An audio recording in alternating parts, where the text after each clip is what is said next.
Ah oui, merci. Nous avons surtout déjà connecté partout. Vous avez la Tindika, chaîne web info, chaîne Messana, like ça veut dire que les Kanambo, Kinshasa, partout, nous avons attention à Sakanate.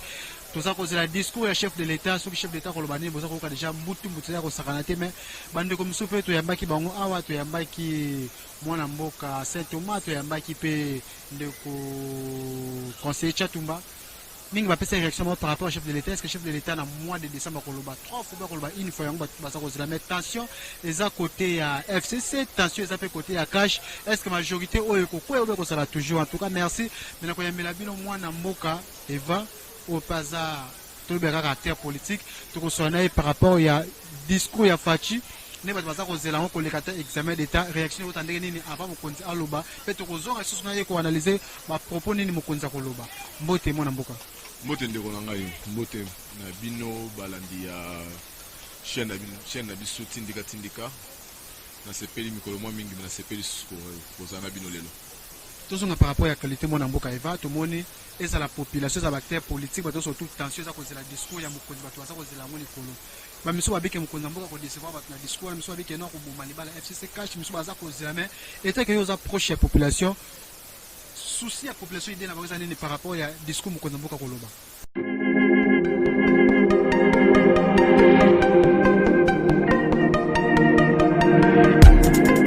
Après 25 ans d'expérience, eh oui, de 1995 jusqu'à ce jour, Elton Store, l'unique shop congolais de Londres, la Grande-Bretagne, où il y a Londres, et ça lui cause la fierté à la communauté nabiso, et surtout, il y a un homme d'affaires congolais sérieux dans la diaspora. Oh yes. C'est créé Elton Store et Sali Kakamoko, le sérieux, accueil, na service qui toko na ba client naïe. Avec ma produit, il y a première classe, il y a qualité supérieure. Oh, il y a ma bombe à Eden Store. Oh yes, mon climat bimbe yeba. Ma maman à Londres va confirmer. Eden Store, c'est le berceau des produits cosmétiques. Il y a solo produits originaux. Et yes, les alipes perso, il y a produits alimentaires, naturels et organiques. Au travers de nos produits cosmétiques, Eden Store détient le secret. Secret ya solo, où ya poso ya maman moi c'est qui toko.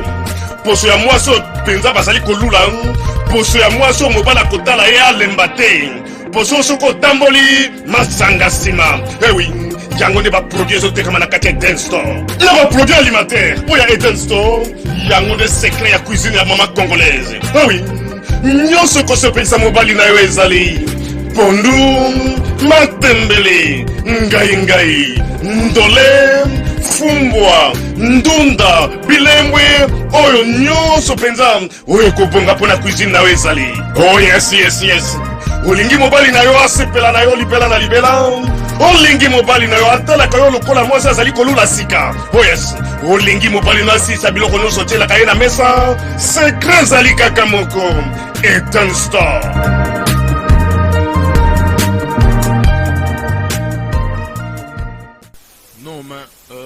Population ndenge eza wana biso nyonso tozozelaka oyo mokonzi ya mboka alakaki biso ntango asali discours na 6 minutes alobaki keno te azolance baconsultation akoyamba couche sociale nyonso tomoni mpe ayambi bango nyonso bao baye te mais quand même vraiment en tout cas sur 100% au moins je peux dire ponanga je peux dire que 97% il y a couche sociale nyonso ya République démocratique du Congo mokonzi ya mboka ayambaki bango pe balobeli na mutu apesi avi na ye bango batika mpe bamemo na bango ezali par rapport ya basecteur oyo bango baevwaka.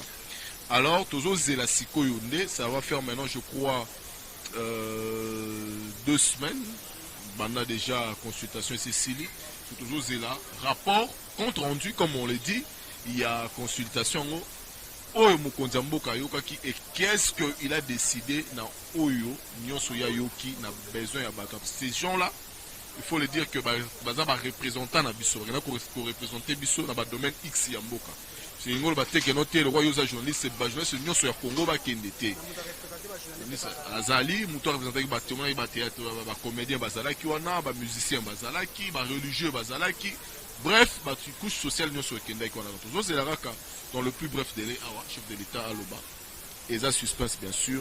Nous espérons, et je pense que le chef de l'État a pour répondre en tant qu'il y a peuple congolais, parce que le peuple congolais a besoin de kimia, na kimia wana social et kendeliboso, mboka et kendeliboso, développement, bref, développement social intégré, sans parti pris, il y a une République démocratique du Congo.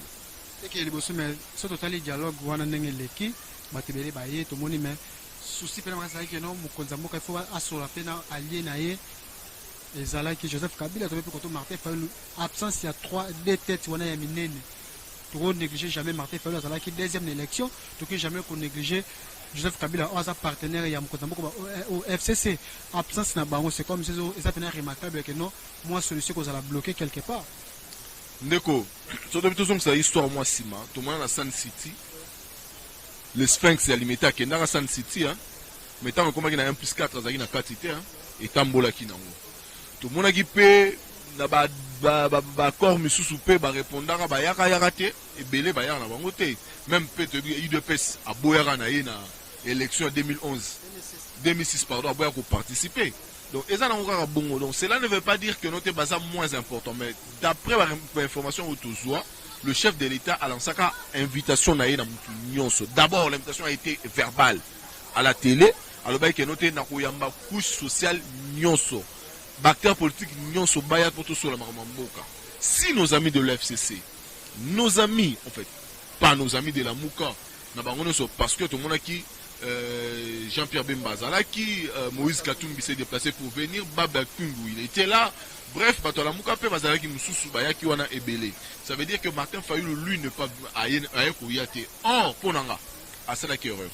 Pourquoi? Parce que l'idée d'abord, il y a consultation Oyo. La première de personnes au Alansaka Yango, Toubanda Kobo Yango, Ezaki Martin Fayulu.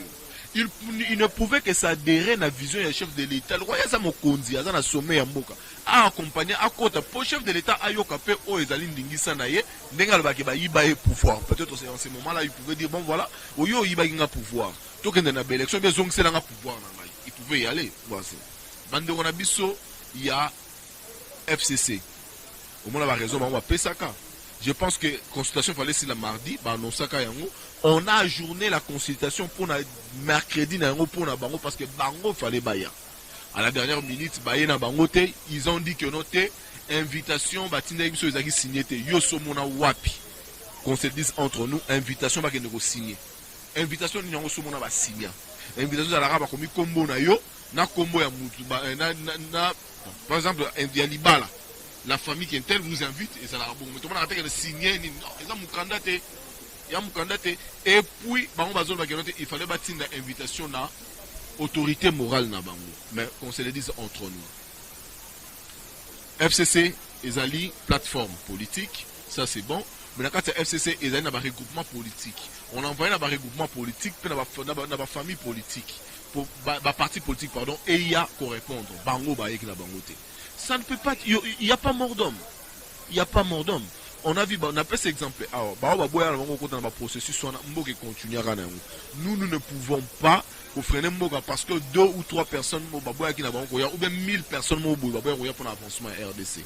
La RDC est un moutounioso. Ceux qui chèguent Yaka, ceux qui militent soda Yaka, ceux qui musiciens Yaka, comédiens Yaka, c'est parce que Bazan a souci à Mboka. C'est pas maman maraîchère Bayaka parce que Bazan a souci à Mboka. Nous tous nous avons besoin.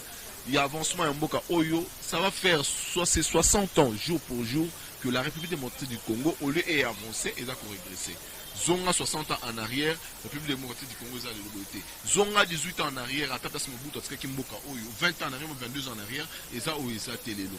Tout est par terre. Est-ce que vous pouvez imaginer qu'aujourd'hui, Oyo, et le honnête, bah, frais d'émission, ils ont épuisé dans Mboka na biso. Donc nos acteurs politiques, oui, c'est vrai, c'est la politique qui dirige un pays, qui fait avancer un pays. Mais il faut pas que la vision politique, Mboka, ils rappellent dans le secteur Nyoso. Mboka est un amarra raté à la politique, est un amarra à l'économie, la fiscalité, le développement, l'agriculture, la mine, la minerai, la maramunyoso. Alors, c'est comme ça la République. Ceux qui bango qui étaient étalés, bango problème, mais nous, c'est que le peuple congolais a la rendez-vous, on dirait examen d'État autour de la publication, on a tout résultat. Est-ce que le chef de l'État va dire que c'est fini le mariage FCC cash? Est-ce que le chef de l'État va dissoudre le Parlement de Tozozela? Est-ce que c'est ça le... devant Congrès par le bas, est-ce que le Congrès on a fait bah député majoritaire à FCC bah Rosa fait na Congrès va faire question retourner à moi? Non, mais ceux qui va député bah Rosa la té na Congrès à FCC, mais eza bango bonko. Ça c'est pour la deuxième ou la unième fois bah boycotter. Bango monde bah zonga bah comme ça crise encore comme persistante. C'est ce que nous on dit. Le chef de l'État, moi, à mon humble avis, je pense que le Congrès, ceux qui 2 semaines, il y a fin de l'année, le Congrès, ils allaient donc, on a besoin de toi, parce que dans le Congrès, il faut brosser à peine, à brosser tableau mobimba, il y a année où il y a tamboli, après ce qu'on rendu, mais on a besoin, il y a à 6 minutes kaka, à 2 minutes kaka, à répondre à voilà, consultation, ce qui est ressorti de la consultation, Ezali, boye. S'il faut s'adresser na congrès, à ce congrès, bon, voilà ce que moi je peux dire. Moi je pense que le peuple congolais de Azaboye, tous les routes congrès, tous les résultats, parce que autant si micro na yo ana balabala, aux hommes pandisango, tous les congrès, tous les ayebisabiso oyo a vu comme conclusion, a tiré comme résultat la consultation a sali pendant 3 semaines. Mais comment on a ma constitution, tout le monde constitution comme une souka, ma meleke belé na kati wana. Mon konzamboka soka lobby, tout le démarrage, moko ya bien. Est-ce que soka a dissoudre Assemblée nationale, na Sénat, quoi ici, na deux chambres. À cause de la peine, la capacité à organiser l'élection, il faut organiser l'élection dans 82 jours. Est-ce que cause de la peine aussi par rapport à ces niveaux, il faut que les paramètres, tout le monde dissoudre l'Assemblée, est-ce que aussi vraiment? Nabanza, ceux qui me à dissoudre au Parlement, tout ça, on a conseil généraux sur le conseil généraux à Mboka, ou ça va revendre pour la recruter Mboka. C'est pas une première dans le monde que le président de la République a dissoudre au Parlement. Je pense que Jacques Chirac a dissoudre le Parlement. J'ai dissous le Parlement. C'est pas une première. À ce lapin à Moutouté, c'est pas une première. C'est pas où les gens ne vont pas se tuer pour ça. Si le chef de l'État estime que non, pour la bonne marche, il y a chose publique, il y a chose à l'État, à dissoudre au Parlement, eh bien moi, à dissoudre rien. Mais il faut pas aller que noter qu'on dissoudre au Parlement et aussi un peu marambo belé dans le contexte de Aleli, mbongo utala wapi et rosala nini et utaboy parce que besoin de la paix tout ça dans mbongo té. Voilà ce que moi je peux dire. Mais en réalité, moi ngana mona mabete. Sur les apports bien-être, il y a République démocratique du Congo. Notre terre commune, pardon. Yeah? Pour moi je l'appuie. Il paraît que ma père africaine, bah c'est un gars qui non, Joseph Kabila. Tout le monde peut représenter à mon histoire, le qu'il faut un partenaire Joseph Kabila. Il faut azwa l'Union africaine en 2021. Pour créer un bloc, ça fait imaginer l'Union africaine. Attendez, papa. Est-ce que le président Félix a refusé de tendre la main à Joseph Kabila? Il a tendu la main dans le conseil, dans la consultation, à tendre Bango le Boko. Bango ne va boycotter. Pourquoi est-ce que Bango, comme ça que Joseph Tekeno Kende Luka, Nani Ndekonayo, Bofanda, Bosola pour l'avancement Mboka? Pourquoi est-ce que Bangi, un chef de l'État, Akitara, Amikitsa, Aken? Non. Et ça l'a bongo deux fois oui. Tout le monde va m'aller belé, Akenda Péférié, Joseph Payak. Ça, le pays n'est pas dirigé que la bâton a mis balé. Bazo représenté Bisso Namboka. Mais baroki ko biso en sandwich té na prison té na bolo côté pour na ba intérêt na bango moroto ba non. On est allé au bande on a besoin FCC bazo nga ba sala pour que ba ouvrier population et tout. Non. Je ne pense même pas. Razo sambe la bani azo regretter les tamboke comme assemble la bandakala. La preuve en est que pendant campagne na maman Oliva Tchera le bobo pambola ga assemble la bandakala. Tout le monde tous les deux quand baza ko potana FCC cash affaire ya Vital Kamerhe tout le monde ndeko jamana ni Auguste Kabuya lobi que non affaire ya Vital Kamerhe et zande FCC basala ki manevre bakanga Vital Kamerhe tout le monde peut kuna bandeko ya FCC va répondre batu ya IDPS sabi que non les IDPS sabi ba jona pour IDPS ça message pour respecter ba accord ya Ibiza accord ya Genève accord ya Nairobi donc ba baza innocent par rapport à moi idée na yo makanisi na bandeko zo landa ko lobane par rapport à ça ozoyoka ba accusation tous les deux côtés. En tout cas, je me réserve vraiment à repérer sa commentaire là-dessus. Mais oui, bapotana kaka bango na bango, bapotana na bango, eza na kaka bongo, ba vérité wana bango monde ba yebi yango. Vérité na ba yebi yango. Vital Kamerhe parle baki on a procès Lolanda qui biso na bina lobi que non, eza yé mutaza ciblé eza ni baza ko cibler mokonza mboka ça que eza dossier eza procès moko politique et lobela lobaki wana. Yango na bi vérité wana ka bango ne ba yebi yango. Na monsieur Vital Kamerhe qui est en prison. Na côté FCC, na bateau ya UDPS, bango ne ba yebi vérité. Parce que le secret politique, le secret d'État, comme on l'a dit, ça, je vous l'ai dit. Voilà. Année 2020, gratuité d'enseignement est ratée, mais politique va sortir l'année 2020 par rapport à Facha Banda qui a démarré en 2020. Ce qui est vrai en 2020, vraiment, régression, ça m'a cassé. Le président n'a pas pu décoller suite à Maramou Bélé, Salibi, Omoni, 2020, Covid, Nakati, Sénat, Parlement, Baché, Babato dans le roue, primature, la même chose, la finance, la même chose. Donc, gratuité d'enseignement, Lélo Oyo, l'église catholique, Baché, Babato dans le roue, bien que va retrouver solution à la dernière minute. Donc, tout ça, et permettre que 2020, vraiment, et à la année Moko, il y a ascension. N'a mandat à président de la République. Je pense que monsieur le président de la République, c'est un homme très honnête et qui dit la vérité. Nenge à Brosaka, dernièrement, tableau dans le discours, on a s'adressé à la nation. Tant où il y a 60 ans d'indépendance, le tableau est sombre et noir. Je pense que dans le discours, on s'adresse sur un congrès. Je le pense et que il va signaler pour dire que non, le tableau est sombre et noir aussi. Parce que 2020, vraiment, s'il faut le dire, on n'a pas vraiment décollé dans le surtout là, je ne pensais pas que tout le monde vraiment assez parce que au moni bao ezali qui réserve ce qui est stratégie en bongo ezate to awa to landi sur qui la note et auteur le cas bakalamingi te awa dépenses l'équipe belé tout ça. Voilà que 2020 c'est pas une année vraiment à dire bravo au chef de l'État.